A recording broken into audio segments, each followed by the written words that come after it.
Olá, muito boa noite. Chegando para mais um programa Dormindo com Deus. O nosso lema é dormir em paz, porque aquele que não dorme, esse cuida de mim e de você de uma forma muito especial. Eu sou o pastor Marco Antônio e esse é um programa da Igreja do Nazareno Ebenezer. Ebenezer significa até aqui nos ajudou ou tem nos ajudado o Senhor. Tenha certeza que até aqui o Senhor tem ajudado você. Ele tem sido bom para comigo e para com você. Começando o nosso programa, no dia de hoje, a frase especial hoje é de Sidney J. Harris. E diz assim, melhor que podemos dar à criança as boas lembranças. Provérbios 10, verso de número 7, diz: a memória do justo é abençoada. A memória do justo é abençoada. Então, melhor do que dar crianças bons hábitos são as boas lembranças. Lembre-se sempre disso, que as crianças que estejam do seu lado possam ter boas lembranças de você, em nome do Senhor. Bons hábitos e boas lembranças.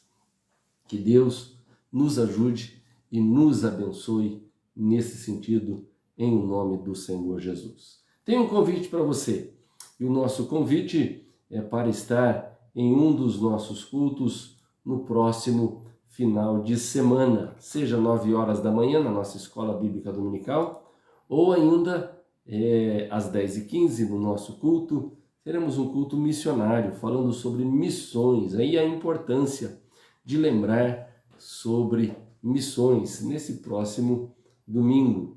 Você é o nosso convidado, às 10h15. E às 18h30, Deus falará ao seu coração em nome do Senhor Jesus. Então, você pode estar conosco em uma das nossas reuniões. Eu estou vendo aqui a minha tia lá de Caraguatatuba, minha tia Ana, está aí, estou vendo o rostinho dela, então quero já mandar um abraço. Minha tia é uma daquelas que também tenho boas lembranças em nome do Senhor. Muito bem, estamos falando sobre a reforma protestante. Eu não sei se você tem ciência do que a reforma protestante produziu para a igreja. E, assim, algo muito especial. Dia 31 agora, comemoramos a reforma protestante. 504 anos da reforma. 31 de outubro de 1517, o monge alemão e professor universitário Martinho Lutero fixou as 95 teses na porta da catedral da cidade de Wittenberg. E o conteúdo daquele documento originou um movimento conhecido como Reforma Religiosa do século XVI. E esse movimento é considerado como um dos mais importantes atos de Deus em prol da revitalização da Igreja do Senhor, desde o período apostólico, período único em que a palavra de Deus foi transmitida, agora impressa na própria língua. Olha, por que havia necessidade da reforma? Deixa eu dar uma introdução para depois a gente entrar na mensagem. A reforma protestante se faz especialmente necessária devido à corrupção do cristianismo ao longo dos séculos. O cristianismo havia se corrompido e havia um distanciamento da palavra de Deus. E olha, há alguns pontos que foram cruciais para que essa reforma acontecesse. Primeiro, havia uma verdadeira confusão doutrinária. Não estou falando do nosso tempo, estou falando de 1517. E veja que como a história se repete, nós estamos também vivendo em tempos de confusão doutrinária. Também uma liderança ignorante. O clero era alvo de chacotas devido à sua notável ignorância. Não havia um verdadeiro ensino das Escrituras e as superstições dominavam. Estou falando de 517. Não é de hoje, embora você está me ouvindo, veja que estamos no mesmo caminho. Ainda superficialidade religiosa. O compromisso e a apropriação pessoal do Evangelho eram raridades. Poucos tinham o Evangelho com firmeza no seu coração. Poucos demonstravam zelo com relação às Escrituras. E aqueles que assim demonstravam eram queimados na fogueira. Ainda era uma acentuada separação entre clero e laicato, ou os leigos. Os leigos eram completamente desprezados, não sendo vistos como membros da igreja, além de ser explorados e maltratados pela igreja. Veja, de novo, 1517. Parece que nós estamos vivendo nesses dias. E por último, a superstição religiosa. A ignorância religiosa resultava em uma ansiedade e, consequentemente, as pessoas se agarravam a qualquer apelo supersticioso. De novo, estamos vivendo esse tempo de muita misticismo, superstição envolvido com a igreja cristã. Então, quando nós olhamos para essa reforma protestante, nós descobrimos aí pelo menos 4 postulados. Martinho Lutero não queria de maneira nenhuma elaborar novas doutrinas, nada disso. É coisa que ele foi a palavra de Deus e ele descobriu alguns pontos, postulados, pilares que foram firmados para que a reforma protestante acontecesse. Quais são esses pilares? Vimos já desde terça-feira a autoridade das Escrituras. Toda a Escritura é divinamente inspirada e proveitosa para ensinar, para redarguir, para corrigir, para instruir em justiça, 2 Timóteo 3,16. Essa palavra, ou a palavra de Deus, no período medieval, ela foi esquecida e tornou-se, então, as tradições mais importantes do que a palavra de Deus. E um dos postulados da reforma foi voltar às Escrituras. Outro texto especial é o de Salmo 1. Mas os homens santos de Deus falaram inspirados pelo Espírito Santo. Então, o primeiro postulado foi a autoridade das Escrituras. Vimos que, as Escrituras era a única fonte, e nesse postulado, dizendo que a Escritura é a única fonte que nós devemos crer, a Escritura é a única autoridade que nos ensina o que devemos fazer, a Escritura é uma revelação que nos aponta para Jesus Cristo e a Escritura é o único conteúdo de pregação na igreja ou da igreja. Portanto, esse é o primeiro postulado. O segundo postulado, nós vimos ontem, era a justificação pela fé. Justificados, pois, mediante a fé, temos paz com Deus. Também Romanos, capítulo de número 3, verso 21 a 26, fala sobre a justificação pela fé. Pontos importantes, que a graça é a fonte da justificação. Graça é favor que nós não merecemos. Ela é a fonte da justificação, porque através da graça nós podemos ver a realidade humana, que o homem é culpado, incapaz de se salvar, é rebelde. E Deus toma a iniciativa. Deus que vai para ou em direção ao ser humano. Ninguém será justificado por obra ou lei, mas será pela graça, justificados pela graça de Deus. Romanos 3, 24. Muito bem. Segundo, o que envolve a justificação é a obra de Cristo. A obra de Cristo é o fundamento da justificação. Olha, onde encontramos que o homem foi redimido, podemos ter a redenção. Romanos 2, 24 diz: fomos justificados mediante a redenção que há em Cristo. Outro ponto é a propiciação, onde, por sua graça, mediante a redenção que há em Cristo Jesus, a quem Deus propôs no seu sangue como propiciação. E ainda manifestação, onde encontramos aí que Deus não anula a sua justiça, mas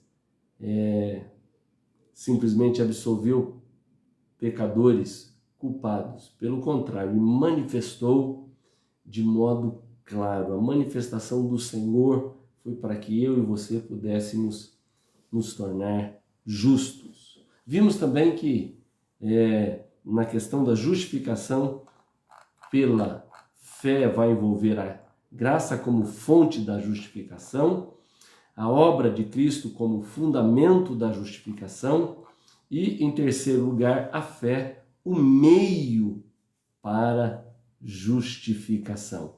É o meio o qual somos justificados através da fé. E a fé envolve, primeiro, conhecimento. Segundo, aceitar a Cristo. E terceiro, ter um compromisso fiel com o Senhor. Tudo isso estávamos vendo ontem. Hoje nós vamos para o terceiro ponto, ou o pilar, terceiro pilar especial da reforma, ou ainda, como nós falamos, o terceiro postulado da reforma protestante. É a seguinte, olha, a centralidade de Cristo.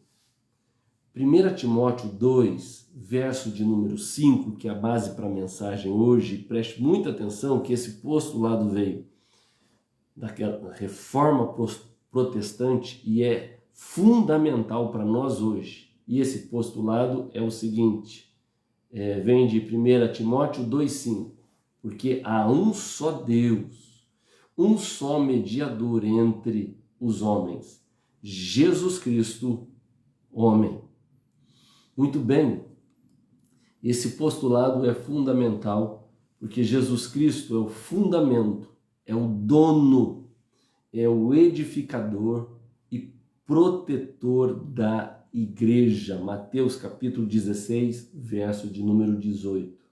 Ele é o único salvador, o único mediador entre Deus e os homens.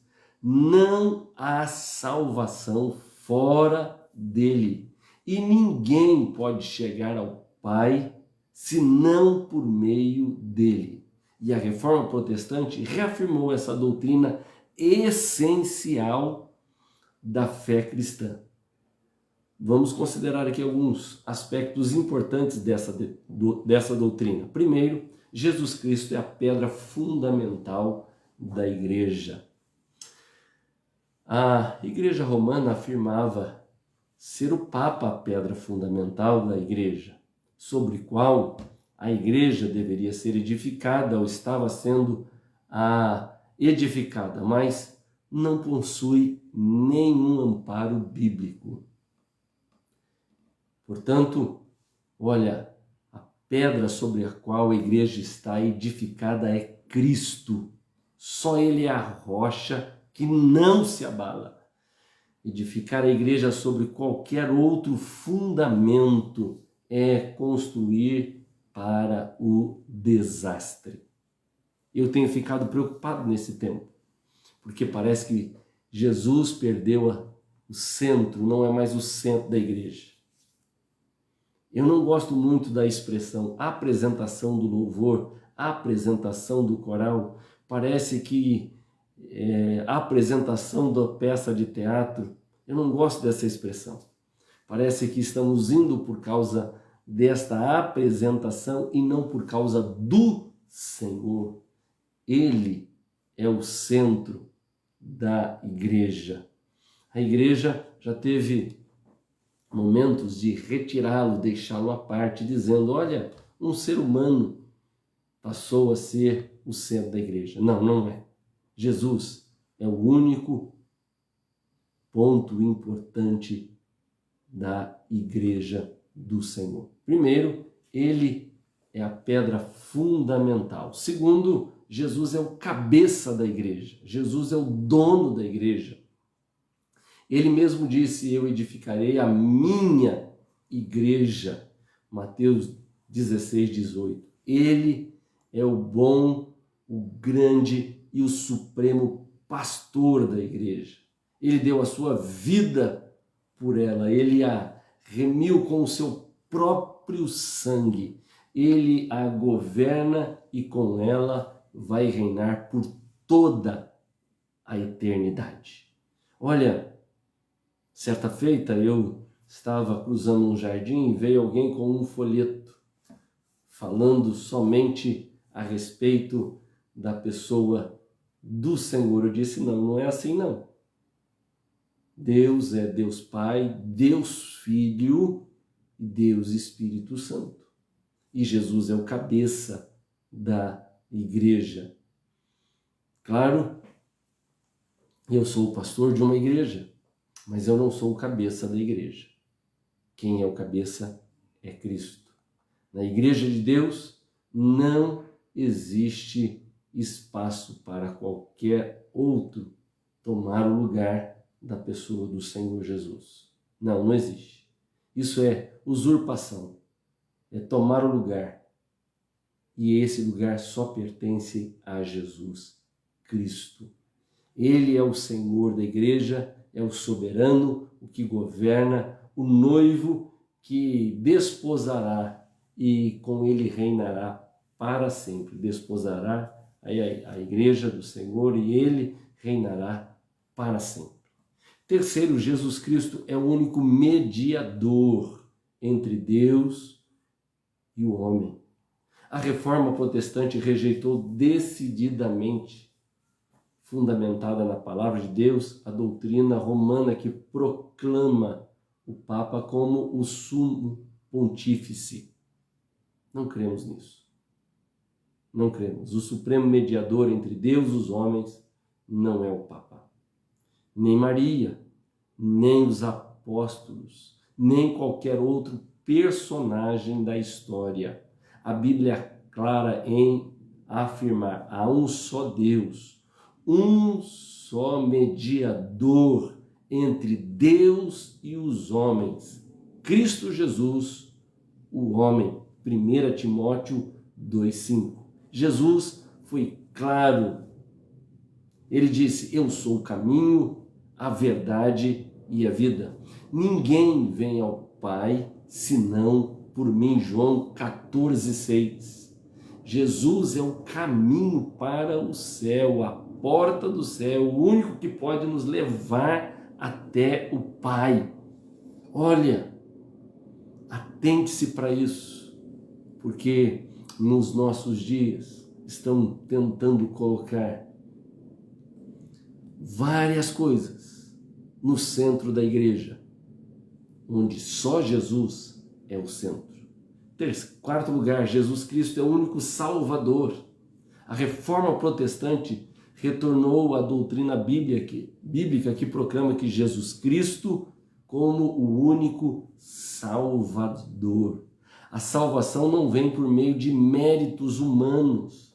Eu fui bonzinho, eu fiz isso, eu fiz aquilo outro. Nada disso. Olha, a salvação não é alcançada por meio dos sacramentos ministrados pela igreja, nem mesmo pela mediação de Maria. Não é, não. A salvação é obra da graça de Deus por meio do seu Filho. A Bíblia, falando da centralidade, da exclusividade de Jesus Cristo como Salvador, diz assim: e não há salvação em nenhum outro nome pelo qual importa que sejamos salvos. Atos 4:12. Repetindo, e não há salvação em nenhum outro nome pelo qual importa que sejamos salvos. O sacrifício expiatório de Cristo na cruz é o único fundamento da nossa salvação. Em quinto lugar, Jesus Cristo é o único edificador e protetor da igreja. Jesus afirmou: eu edificarei a minha igreja e as portas do inferno não prevalecerão contra ela. A igreja é o corpo de Cristo, a noiva do Cordeiro. O mesmo Jesus que morreu e ressuscitou, esse está à destra do Pai. Está edificando a sua igreja por meio da sua palavra e da sua providência especial. Ele mesmo, quem protege da fúria do inimigo e quem preserva até o dia de apresentá-la como noiva santa, pura e imaculada.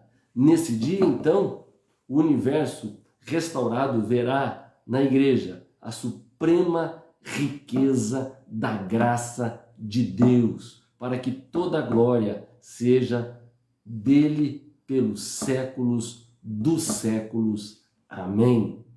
Portanto, olha, a reforma trouxe esses princípios, a autoridade específica da pessoa do Senhor Jesus, a justificação pela fé, mas, em terceiro lugar, Cristo no centro. Cristo no centro. Toda mensagem tem que ter pergunta, e eu preciso fazer a você. A palavra de Deus tem tido autoridade sobre a sua vida? Palavra de Deus tem tido autoridade sobre a sua vida? Você está seguindo a palavra do Senhor? Você já tirou todo o peso da culpa do pecado da sua vida através da justificação pela fé? A graça de Deus se manifestou a você e você já foi justificado, se tornou justo. Não pensa que é por aquilo que você fez. Nada disso. A nossa justiça, diz a palavra de Deus, que é como trapo de imundície. Trapo de imundície era o pano em que a mulher utilizava naquela época, na pessoa do Senhor Jesus, nos dias da regra. Hoje nós temos o absorvente, mas naquela época era um trapo de imundície, chamado assim.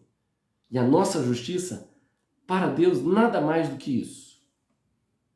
Não merecemos, mas somos justificados. A graça de Deus, graça que nos justifica.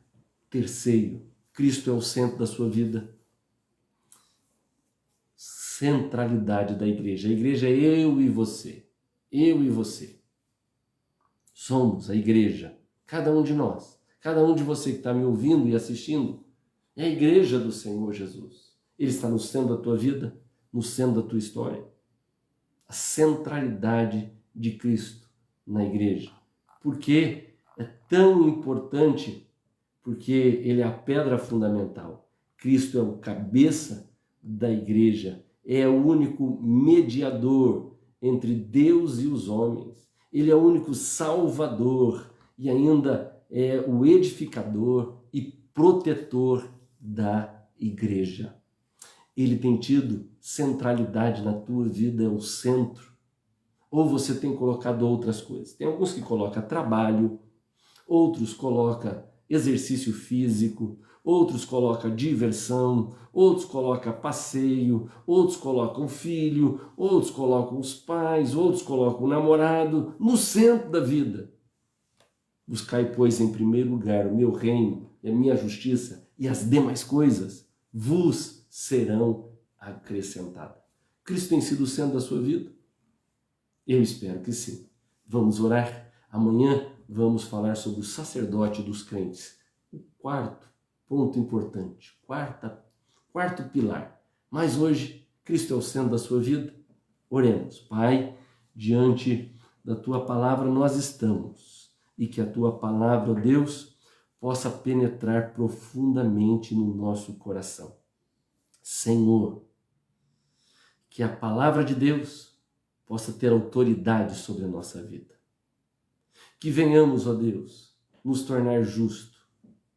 Isso com graça e fé, pela graça de Deus. Favor que nós não merecemos, pela fé na pessoa do Senhor Jesus. Jesus venha ser o centro da nossa vida, da nossa história. Que o Senhor venha ser o nosso Salvador, o nosso mediador, o nosso edificador. Pai de amor, vem sobre nós. Em nome de Jesus. Amém. E graças a Deus. Amém? Olha, são postulados da reforma e são importantes para a nossa vida hoje.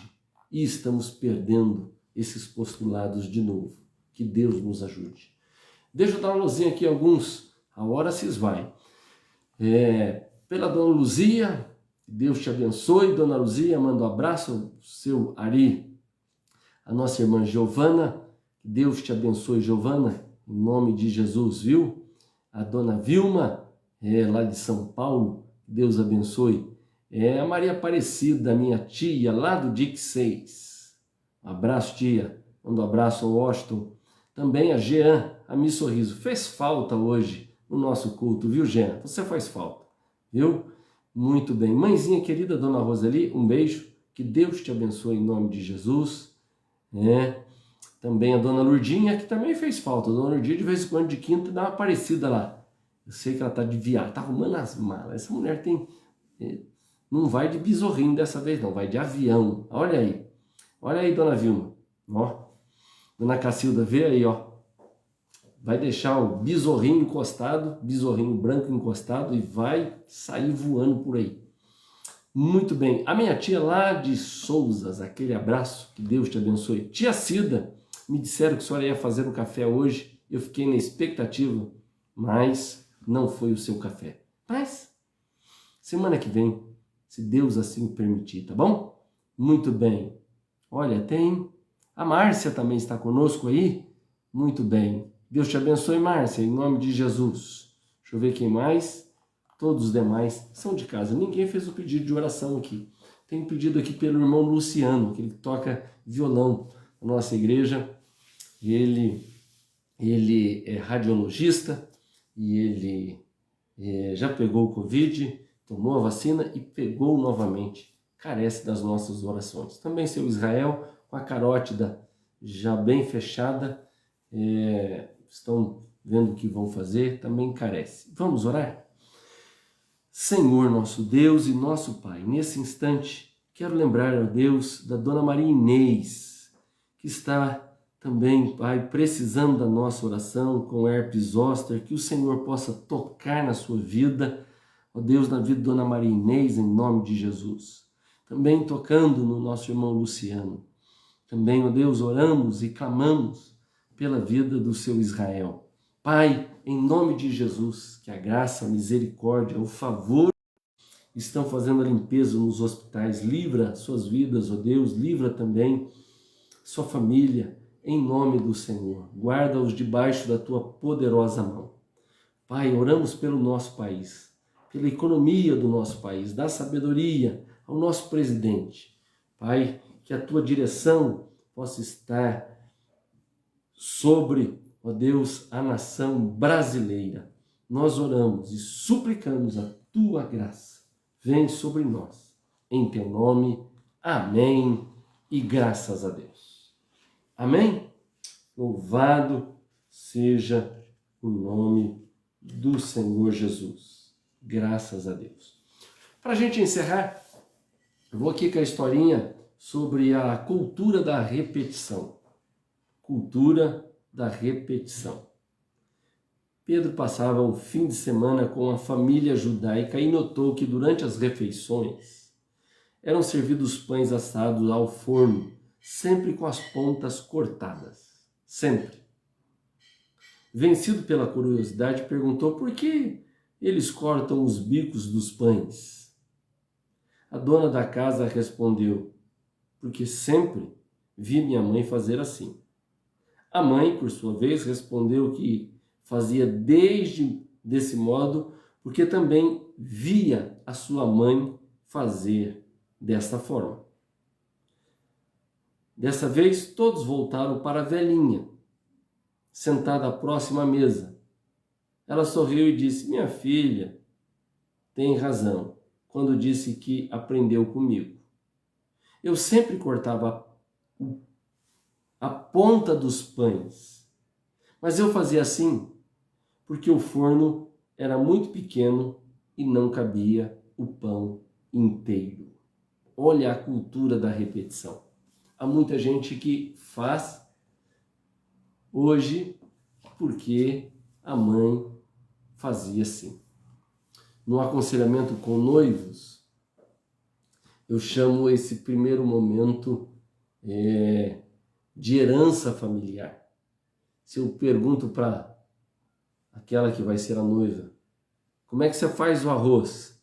E ela então explica para o marido como é que faz arroz, e depois eu pergunto, por que você faz o arroz desse jeito? Ela diz, porque aprendi com a minha mãe. Herança familiar. Mas há muitas coisas na nossa vida que a gente vai fazendo sem saber qual é o fundamento. Já perguntei a algumas pessoas, por que você vai a essa igreja? E ele disse, porque a minha mãe vai, porque os meus pais foram e eu também vou até o dia de hoje. Né? A questão da repetição, a cultura da repetição. Ela é boa, nem sempre. Às vezes fazemos as coisas sem ter a ciência do que nós estamos fazendo, porque alguém fazia assim no passado. Veja na sua vida se você está seguindo alguma coisa de cultura da repetição. É hora de avaliar se vale a pena e por que faz assim. Se não é hora de mudança, e mudança para melhor. Que Deus te abençoe e até amanhã, se Deus assim permitir. Tchau, tchau.